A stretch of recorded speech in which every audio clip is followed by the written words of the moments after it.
봐야 되는데 너무 길어서 제가 조금 나눴습니다. 민수기서 32장 6절부터 9절, 그리고 20절부터 23절 말씀 함께 나눴습니다. 본문의 말씀으로 아무것도 하지 않는 죄라는 제목으로 함께 은혜를 나누겠습니다.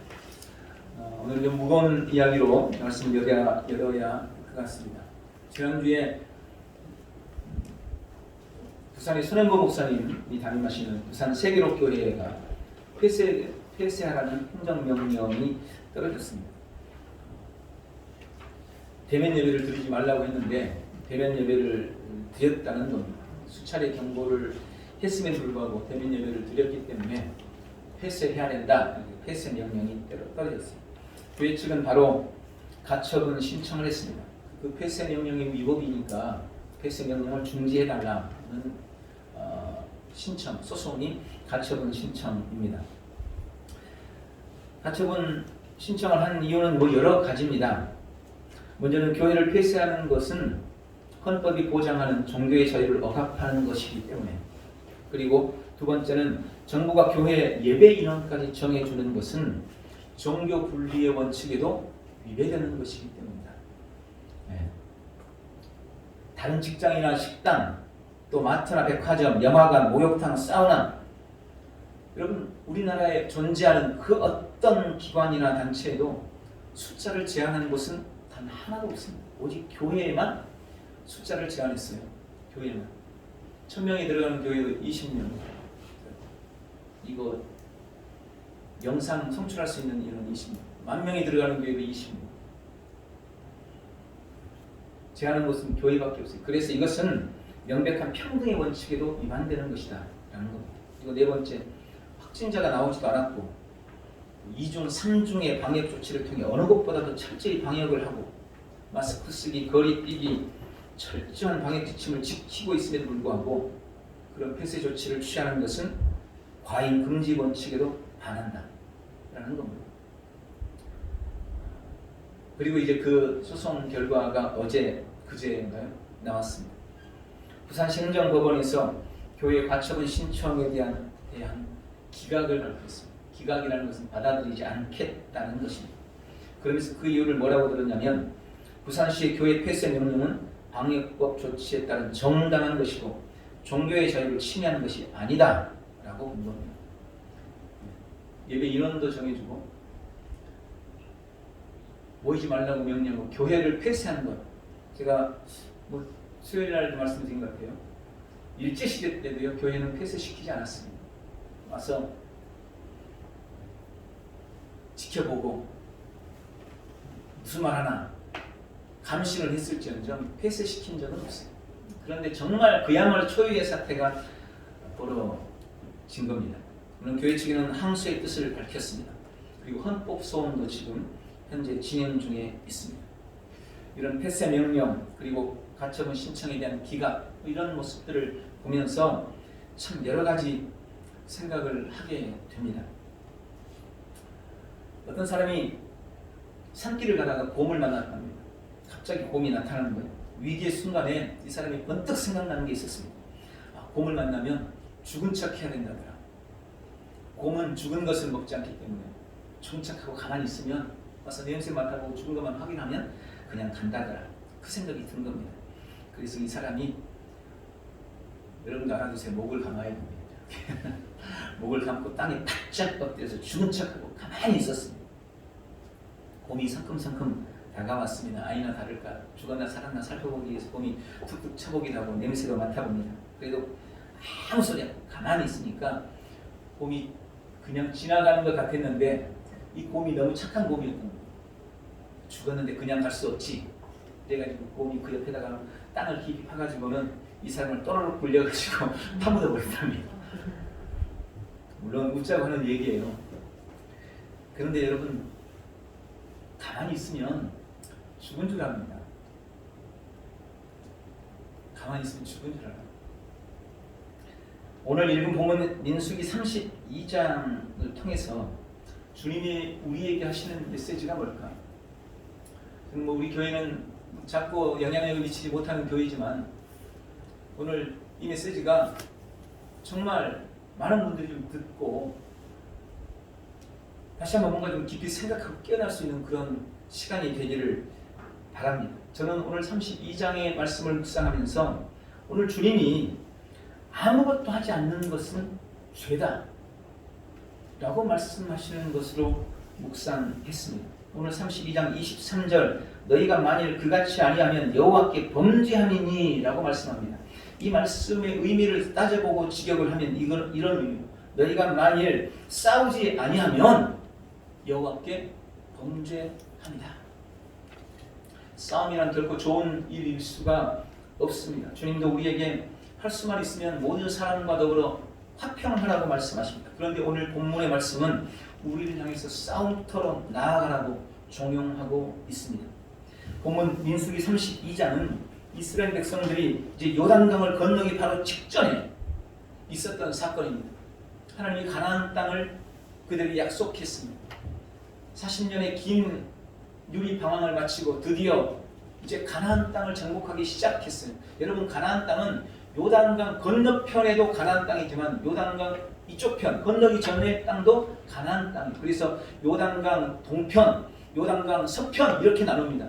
요단강 동편은 요단강을 건너기 전에 있던 땅이에요. 그러니까 먼저 지금 요단강 동편에 전쟁이 벌어졌어요. 그래서 아모리 왕 시온과 옥과 시온을 물리치고 지금 그 요단강 동쪽 편을 이미 정복했습니다. 그리고 이제 요단강을 건너서 서쪽 편도 정복하기 위해서 요단강을 건너기 직전에 있었던 사건이 오늘 본문에 나와 있는 사건입니다. 요단강 동쪽 편을 이렇게 정복을 해놓고 보니까 그 땅이 너무나 기름진 목초지인 거예요. 그런데 이 이스라엘의 12지파 중에 루벤과 갓 지파는 특히 가축들이 많았습니다. 그래서 루벤과 갓 지파 사람들이 와가지고 모세한테 이야기하는 거예요.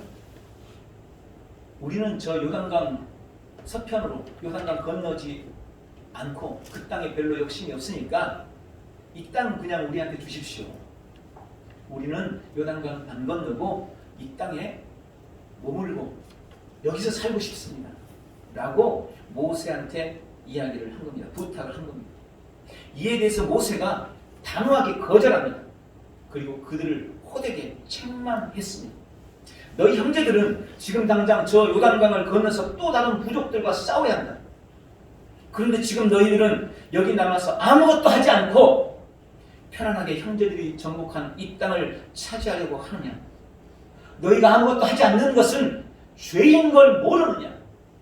그 이야기를 하고 있는 겁니다. 여러분, 가나안은 요단 동쪽보다 요단 서쪽이 훨씬 더 넓고 족속도 많습니다. 땅도 훨씬 더 넓은 거죠. 하나님이 약속한 가나안 정복은 이제 막 시작된 거예요. 이제 막 시작됐어요. 앞으로 수없이 많은 전쟁을 치러야 하는 겁니다.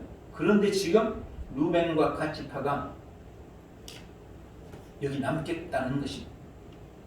지금 이미 차지한 이 땅은 자기들한테만 주면 자기들은 저 건너편 땅에 욕심이 없으니까 여기 있게 해달라고 이야기하는 모세는 그것이 그들의 그런 요구가 명백히 죄라고 지적하면서 그들을 책망했던 것입니다. 오래전 로베로 장군이라는 영화가 있었습니다.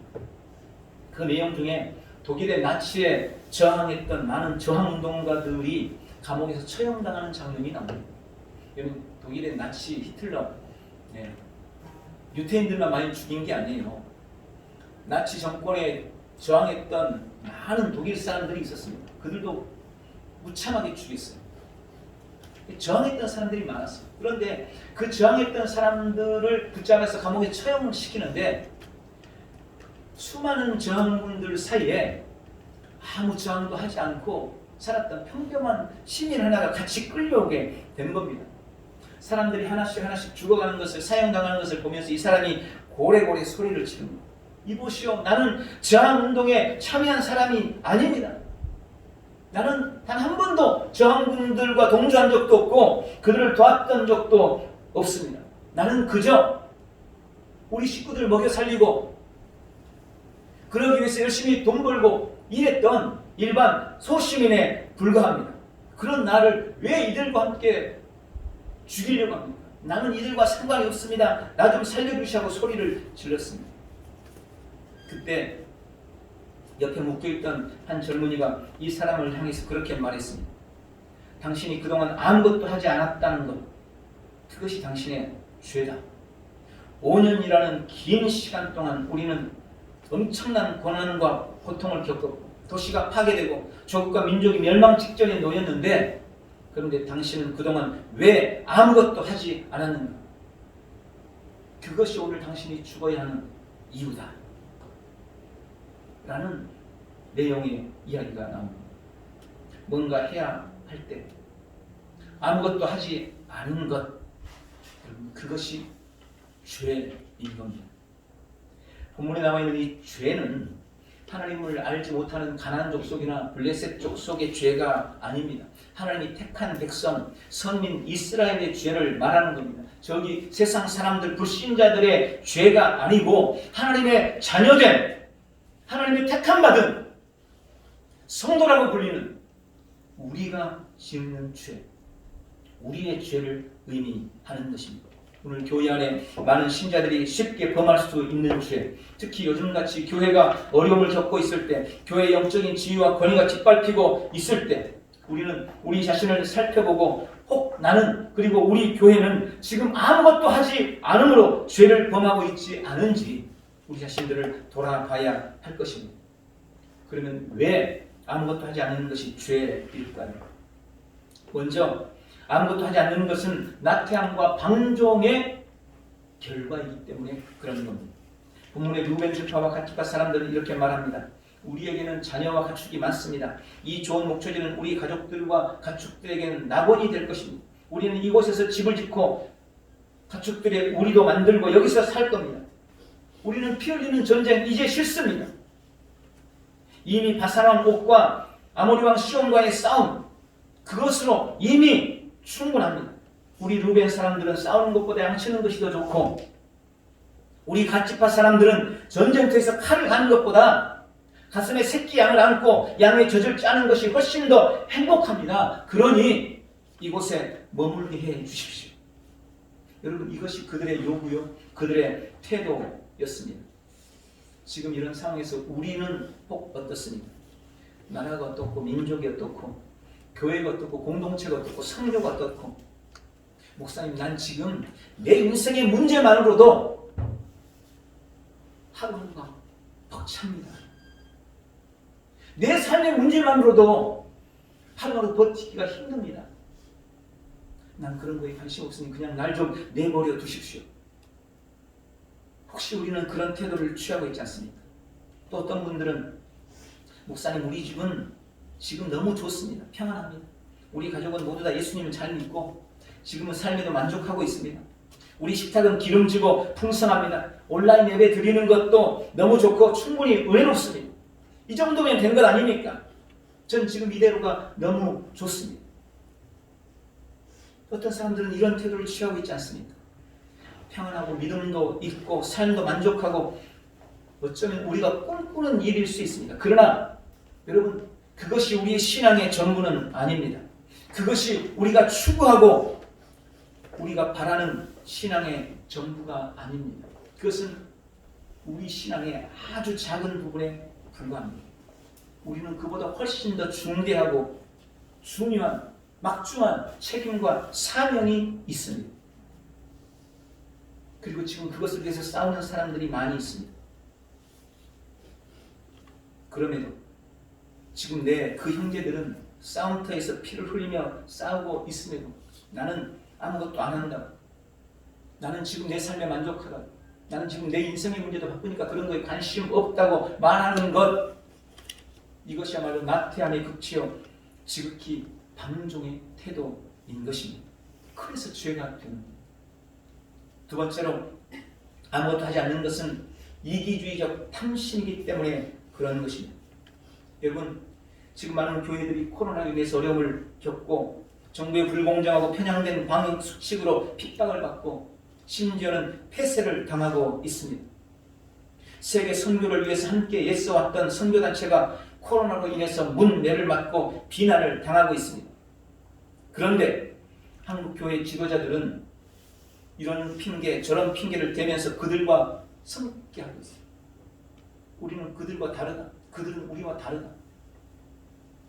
지금 그러고 있어요. 얼마 전에 그랬잖아요.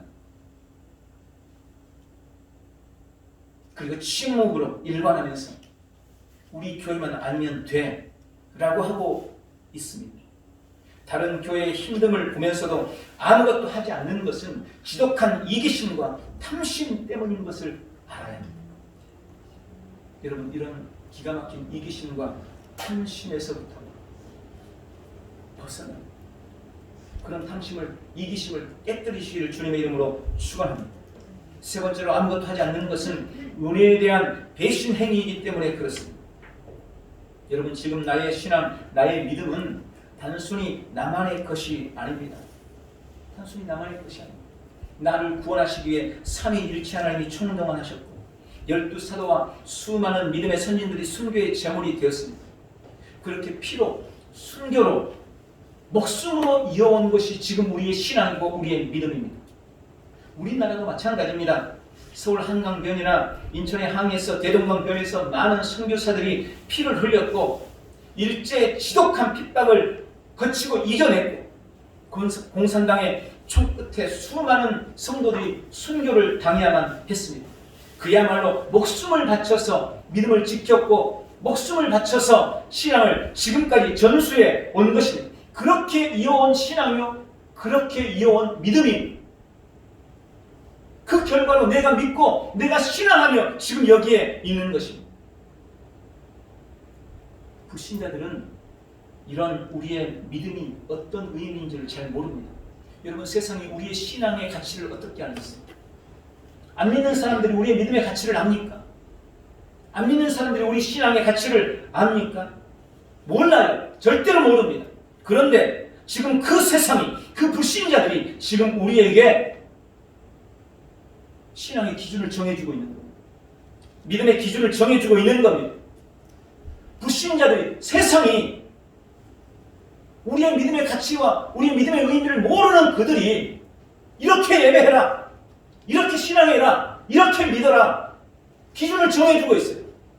그리고 많은 사람들이 그들이 정해준 기준대로 믿으려고 애를 쓰고 있는 것 같습니다. 핑계는 다 그럴듯해요. 전도의 문이 막히니까. 전도의 문이 막힌다고. 여러분, 가장 큰 이유 중에 한 가지가 그겁니다. 전도의 문이 막힌대요. 우리가 대면 예배 계속 드리고 이러면 사람들도 비난받고 전도의 문이 막히니까 그래서는 안 된다는 거예요.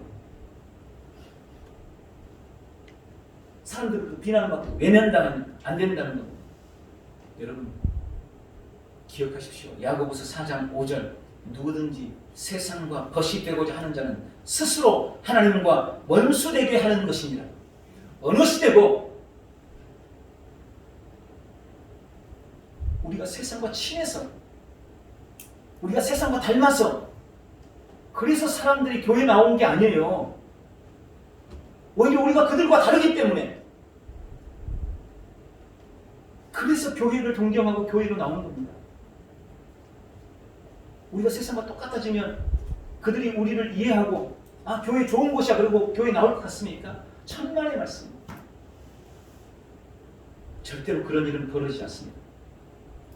내가 세상과 벗이 되고 세상과 친구가 되면 하나님과 스스로 원수가 되는 것임을 분명히 깨달아야 할 것입니다.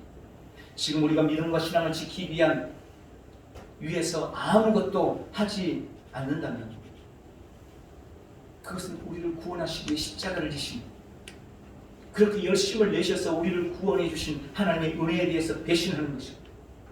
생명을 바쳐서 믿음을 전수한 우리 믿음의 선진들의 그 은혜에 대한 배신이 우리를 위해서 기도하고 헌신해 주는 수많은 사람들의 눈물과 기도에 대한 배신이라는 것을 기억하시기 바랍니다. 네 번째, 우리가 아무것도 하지 않는 것은 소명을 저버리는 것이기 때문에 그렇습니다. 신앙생활이 뭡니까? 그저 하나님의 가슴에 빨대나 꽂고 꼬리나 빨아먹자는 것이 신앙입니까? 여러분, 그렇게 신앙생활하는 사람은 아무도 없습니다. 아닙니다. 교회가 뭡니까?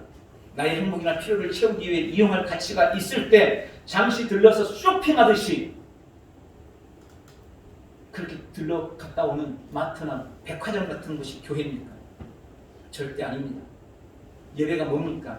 삶이 힘드니까 가서 은혜나 구하고 영혼의 갈급한 말을 채우기 위해서 일주일에 한 번 개설되는 무슨 워크숍이나 무슨 강의나 무슨 세미나나 이런 게 예배입니까? 아닙니다. 그런데 세상은 그렇게 생각해요. 그게 신앙이고 그게 교회고 그게 예배라고 그렇게 생각해요. 근데 우리는 그들의 말에 동조하고 그들의 생각에 우리의 신앙을 맞춰가고 있다는 생각을 제가 지울 수가 없는 것입니다. 오늘 주님이 본문의 이 사건을 통해서 우리에게 말씀하고자 하는 중요한 메시지가 저는 소명에 관한 것이라고 믿습니다. 소명. 우리가 아는 미국의 유명한 전 대통령 지미 카터는 직업은 수단이요 소명은 인생의 목적이요 본질이다 라는 말을 했습니다. 그리고 그는 미국의 대통령보다 하나님의 소명으로서 주일학교 교사가 훨씬 더 자기에게 더 귀하다고 고백했어요. 우리는 그것 잘 아마 알 겁니다. 한 번쯤은 들어보셨을 겁니다. 여러분, 우리의 믿음, 우리가 가치 있게 여기는 예배가 우리 인생의 본질이고 우리의 소명입니다. 내 믿음, 내 예배, 내 신앙, 그게 내 인생의 본질이에요. 그건 무엇보다 우선되는 것입니다. 이건 사람들이 모르는 거예요. 우리만 아는 거예요. 그래서 이걸 지키기 위해서 목숨을 내놓는 거예요. 그렇게 해서 지켜오는 것입니다. 그런데 지금 이러한 우리의 신앙과 믿음, 우리의 예배가 송두리째 흔들리고 있는 이때에 우리가 아무것도 하지 않고 있다면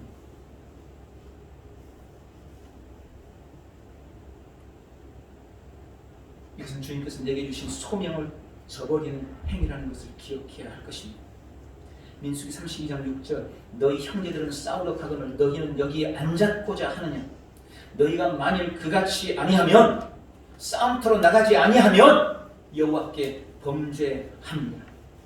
환경과 상황이 힘들어도 부담스럽고 좀 짐이 돼도 기꺼이 십자가를 지겠다고 하는 것, 기꺼이 소명을 감당하리라 결단하는 사람들, 그런 사람들이 천국을 얻게 되는 것입니다.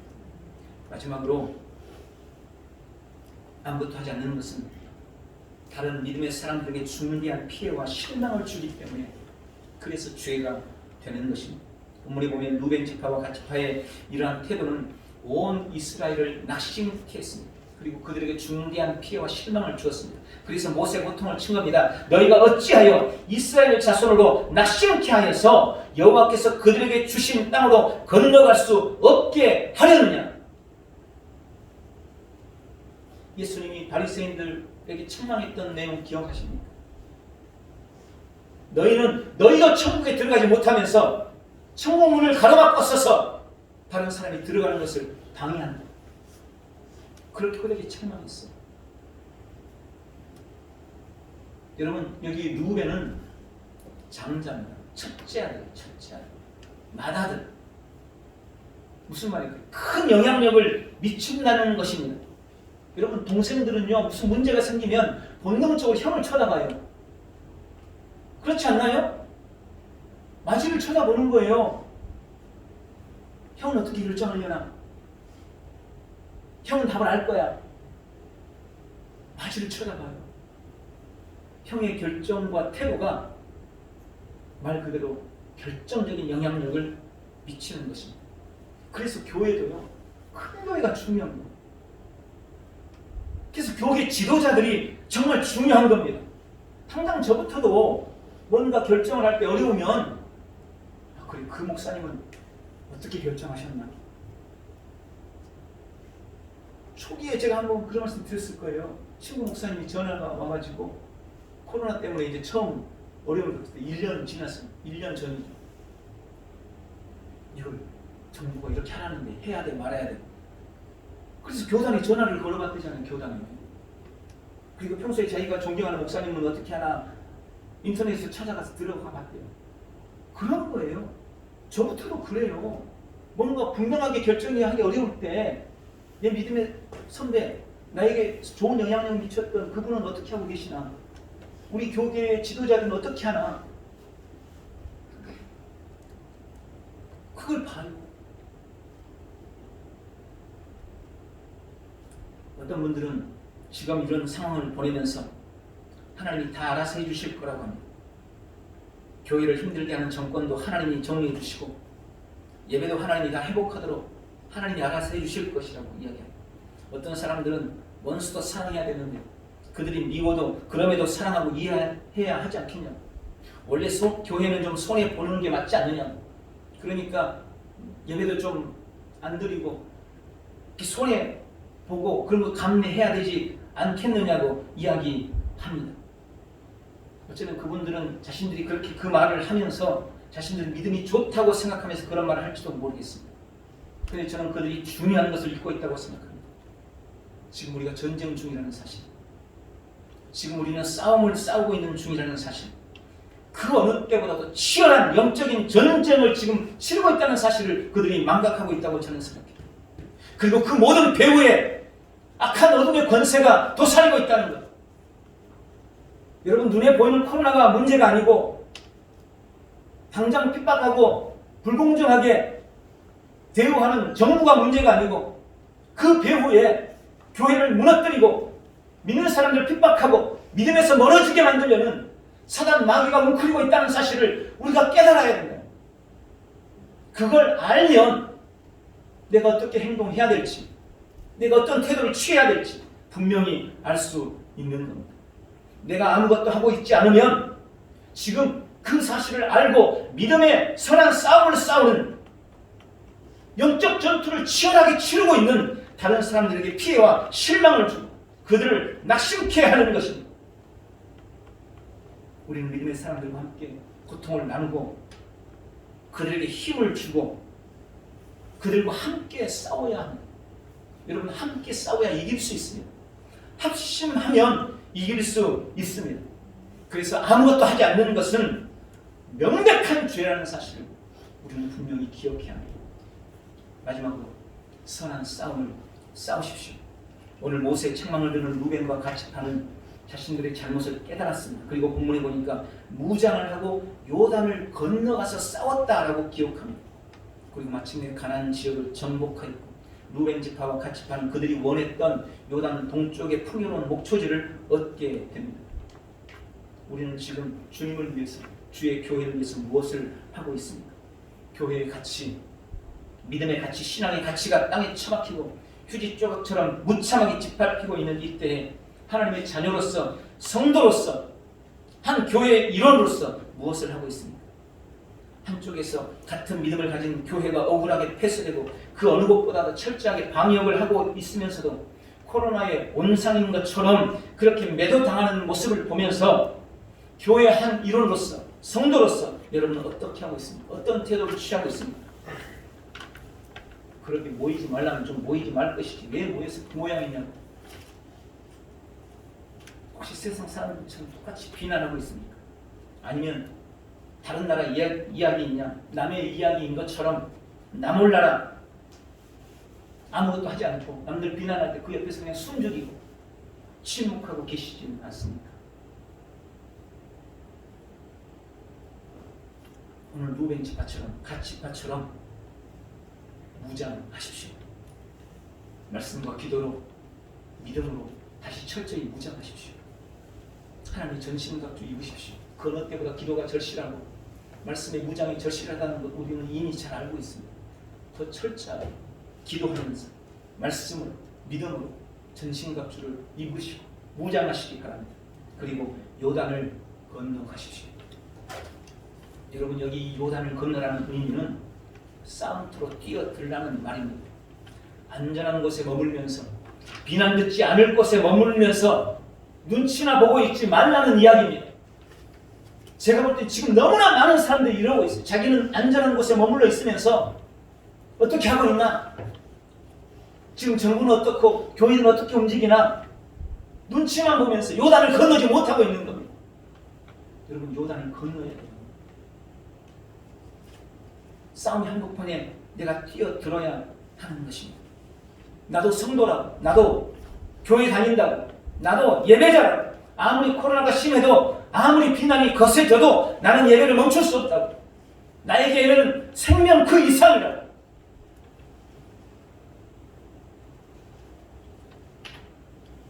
그렇게 당당하게 말할 수 있어요. 아닌 척, 난 안 그런 척, 난 교회 안 다녀온 척. 아니요, 그러지 마십시오.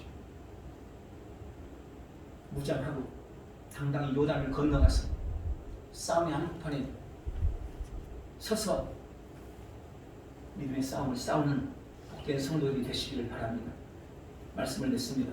싸워야 할 때 싸우지 않는 죄, 기도해야 할 때 기도하지 않는 죄, 외쳐야 할 때 외치지 않는 죄, 시인해야 할 때 시인하지 않는 죄, 동참해야 할 때 동참하지 않는 죄, 아무것도 하지 않는 죄. 이 죄가 얼마나 큰 죄인지 오늘 깊이 깨닫고 힘들고 어려운 이때에 주를 위해서 무장하고 기꺼이 요단을 건너 힘차게 싸우는, 그래서 승리를 거머쥐고 쟁취하는 우리 믿음의 성도들 다 되시기를 예수님의 이름으로 축원합니다. 기도하겠습니다. 전능하신 주님, 참 힘들고 어려운 영적 전투의 한가운데 우리가 있습니다. 무장하게 도와주옵소서. 이제 요단을 건너게 도와주시옵소서. 나도 성도라고, 나도 예배자라고, 예배가 내 생명보다 더 귀한 것이라고 기꺼이 나의 정체를 밝히고 믿음의 선한 싸움을 싸우는 우리 온 성도들 다 될 수 있도록 도와주옵소서. 아무것도 하지 않는 것이 얼마나 큰 죄인지 깊이 깨닫는 복되고 귀한 성도들 다 되게 축복하옵소서. 예수님의 이름으로 기도하옵나이다. 아멘.